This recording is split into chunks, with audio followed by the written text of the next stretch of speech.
Moi, mä oon Anssi Kuvaaja, 46-vuotias perheellinen isä Vihdistä. Mä oon fyysisen turvallisuuden pitkän linjan asiantuntija ja tällä hetkellä mä työskentelen kansainvälisessä firmassa Suomen ja Baltian maiden edustajana.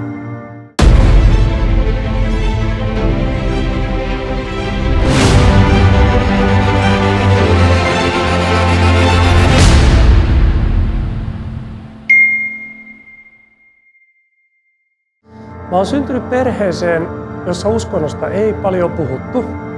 Vanhemmat oli tavallisia duunareita, joiden arki kuului töissä ja viikonloput alkoholin parissa.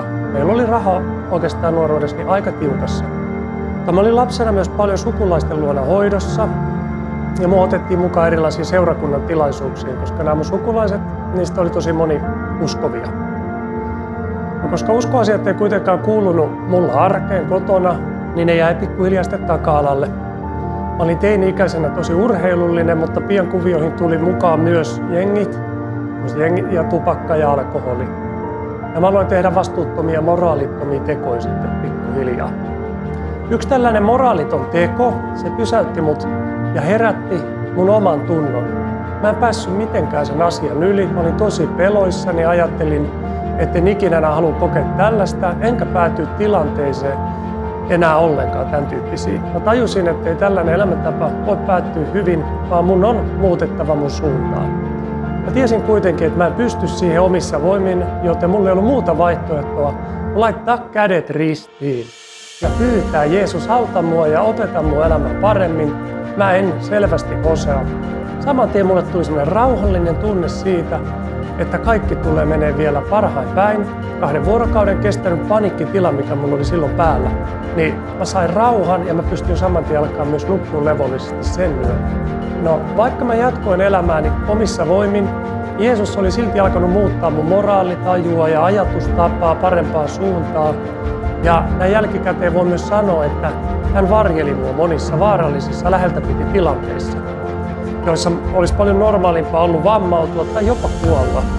Olen kokenut, kuinka hän on ohjannut mua myös mun elämässä suuntaan, esimerkiksi tuonut merkittäviä ihmissuhteita ja työtilaisuuksia, vaikka mulla ei riittävästi ollut koulutusta. Hän on myös antanut tukea monella tapaa ja on pystynyt työssä oppimaan, kouluttautumaan ja kehittymään eteenpäin. 2 vuotta tästä ensimmäisestä rukouksesta, jossa mä nöyryin Jumalan puoleen, mun isä kuoli yllättäen. Mä olin just saanut ajokortin ja unelmat edessä. Se oli erityisen rankkaa aikaa myös siksi, että jouduin pyörittämään arkea ja hoitamaan sisaruksia, kun äiti ei hetkeen jaksanut hoitaa näitä. Mä muistan vielä hyvin isän hautajaiset. Paikalla oli useita kymmeniä mun kavereita ja ne kaikki tuli vuorollaan halaamaan, kun seistiin siinä haudalla.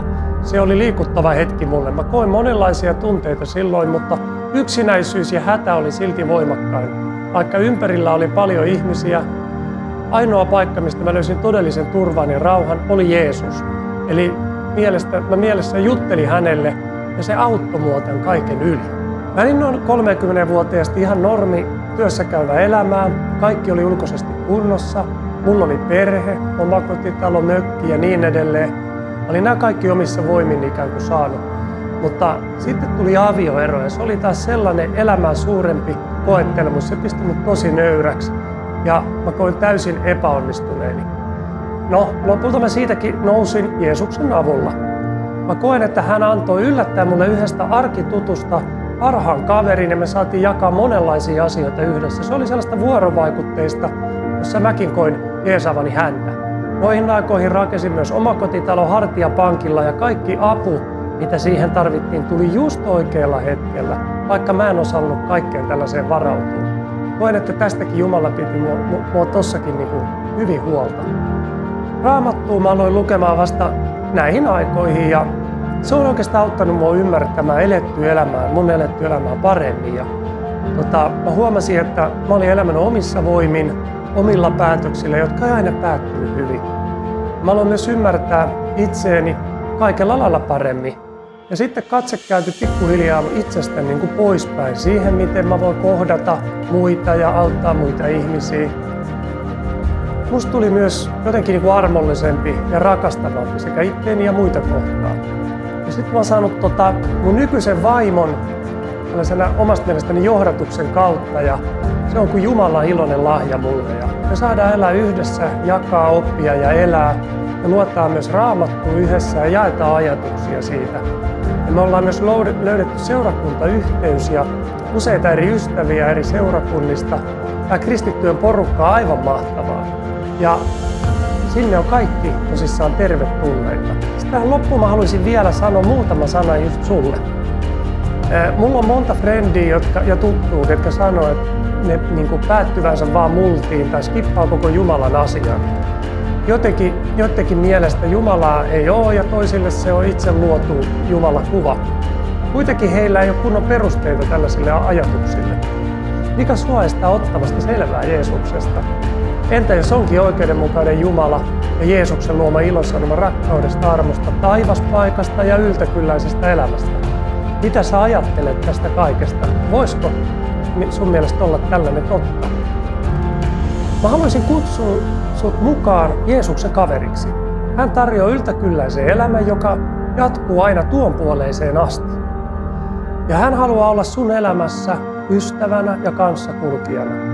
Eikä hän hylkää tai välitä siitä, vaikka sä torjuisit hänet monta kertaa, sä oot silti tervetullut takaisin ja hän rakastaa sua. Jeesus kannustaa myös ottaa asioista selvää. Parhaiten se onnistuu lukemalla Raamattua ja et sä haastamalla uskoviin rakentavaa keskustelua. Milloinkohan on aika sun ottaa asioista selvää ja lopulta tehdä elämäsi isoin diili?